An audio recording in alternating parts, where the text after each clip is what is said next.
Let's talk about setting and stacking anchors. If you know anything about the study on Pavlov's dog, setting anchors and conditioning goes all the way back to 1897.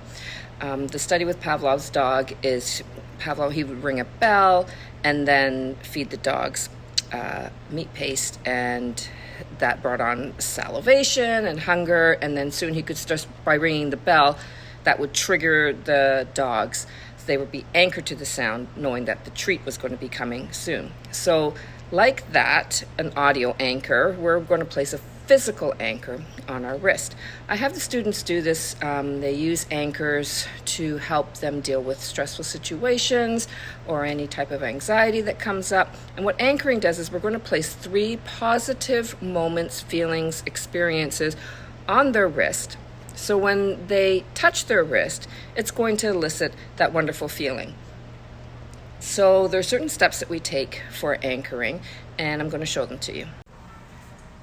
Now, when we're setting an anchor, we're going to have the person remember something that was pleasurable, something that felt good. It can be an experience or a memory. It could be something as simple as camping with the family or going to Wonderland and riding a roller coaster, any pleasant, fun, exciting feeling. And that's when we're going to have them here recall what that memory felt like. And in order to recall how it felt like, we want to bring in all the submodalities. We want them to see the things that they saw during that moment, that experience. We want them to hear the things that they heard, smell the things if there are smells associated with it. Maybe they're at a fair and they can smell the cotton candy. Bring in all of those senses and really start to feel them. And as they are really starting to feel it, that's when we want them to grab their wrist. We want them to anchor it onto their wrist and have them feeling it. And just here, when it's at its peak, we have them let go of their wrist before the feeling starts to fade, before the decline. It's very important that they let go here.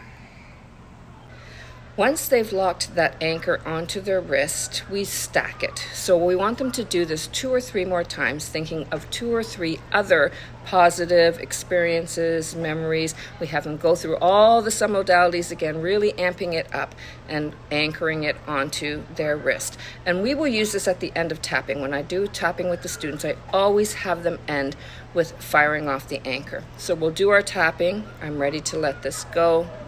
It's safe to let this go. I'll feel better when it's gone. I am loved. I am safe. So I'm releasing it now. Deep breath in. And then I tell them, lock it in.